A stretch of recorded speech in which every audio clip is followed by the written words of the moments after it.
สวัสดีพี่น้องพอกับวันลบพาเราอีกแล้วครับวันนี้พาพี่น้องมาที่ผิงชีครับแต่จะพาไปเที่ยวน้ำตกไนแองเกล่าแห่งไต้หวันครับหรือว่าน้ำตกซือเฟินครับซึ่งตอนนี้ผมไปอยู่ด้านหน้าแล้วครับแต่ต้องย่างไปอีกสักพักครับตามทางเดินทางหลังนี่ครับแต่พร้อมแล้วออกเดินทางกันเลยครับสวัสดีพี่น้องวันลบพาเราครับออกตะเวนเที่ยวแล้วครับตอนนี้อยู่ที่ผิงชีครับเดี๋ยวจะพาพี่น้องไปเบิ่งน้ำตกงามๆครับต้องใช้เวลาเดินทางนิดนึงครับ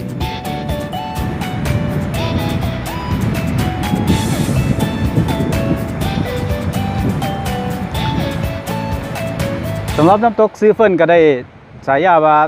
ไนแองเกล่าแห่งไต้หวันครับแต่จะพาพี่น้องไปชมว่า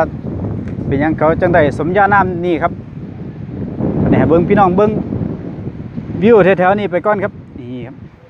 กันดีจะไปชมความสวยงามของน้ำตกครับ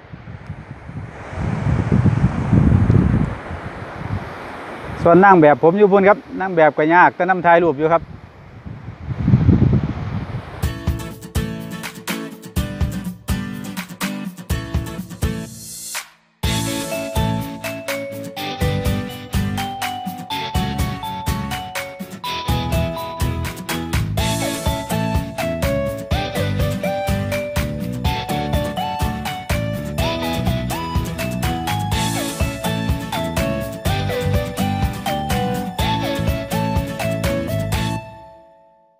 ไปไรบ่ต้องใส่แล้วพี่น้องหน้ากากกันน้ำหมอกกันน้ำไม่พี่น้องมาเดี๋ยวว่าไปเที่ยวน้ำตกงามๆครับใครแน่ครับมื้อนี้แดดพอจังน้อยแล้ว2 มื้อที่ผ่านมานั่นตากแดดแบบสาหัสเลยพี่น้องตอนนี้เป็นทางย่างไปน้ำตกครับสะพานแขวนระยะทางก็ประมาณเกือบกิโลเมตรนึงครับบ่ไกลครับ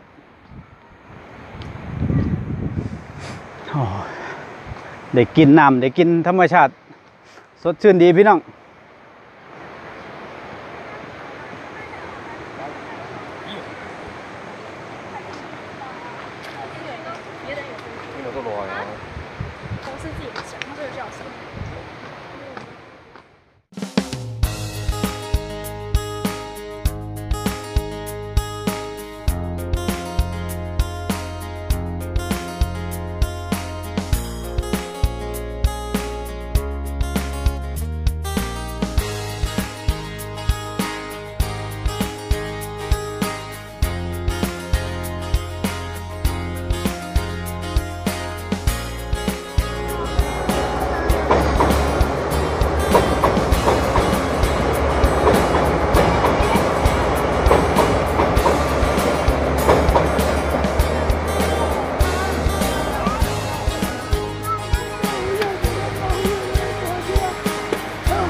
ใกล้ถึงเป้าหมายแล้วพี่น้อง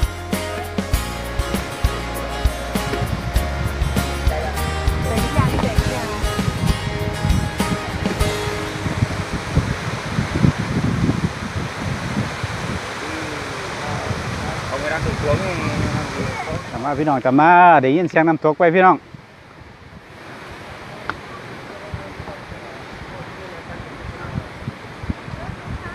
สายมือนี่เป็น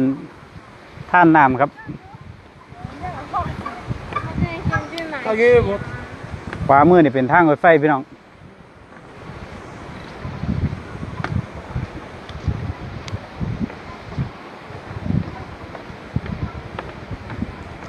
ส่วนที่ย่างส่วนมากนี่เป็นผู้สาวเจ๊กครับ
ล้ถึงเป้าหมายเข้าไปทุกทีแล้วครับ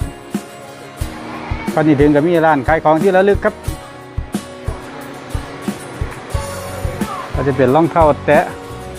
แล้วโปสการ์ดภาพถ่ายหมวกครับ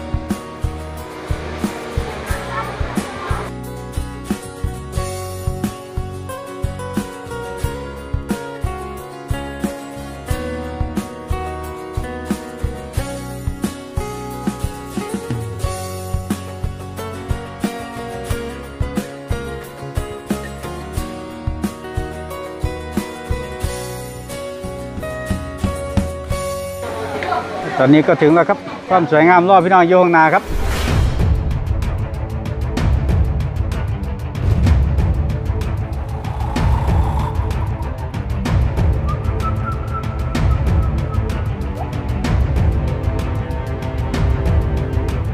นี่ครับน้ำตกไหนเองก็ราชไต้หวันสุดยอดแห่งความสวยงามครับเป็นไงพี่น้องงามครับวะคุ้มค่าการรอคอยครับคุ้มค่าการเดินทางสวยงามอลังการจริงๆครับ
สวัสดีพี่น้องวันหลบพาเราครับตอนนี้ก็ยังอยู่ที่น้ำตกซื้อเฟิร์นคือเก่าครับง่ายมุมเบิงครับแต่เบิงอีกมุมหนึ่งจะได้ฟิวที่แตกต่างครับความสวยงามที่แตกต่างกันไปครับ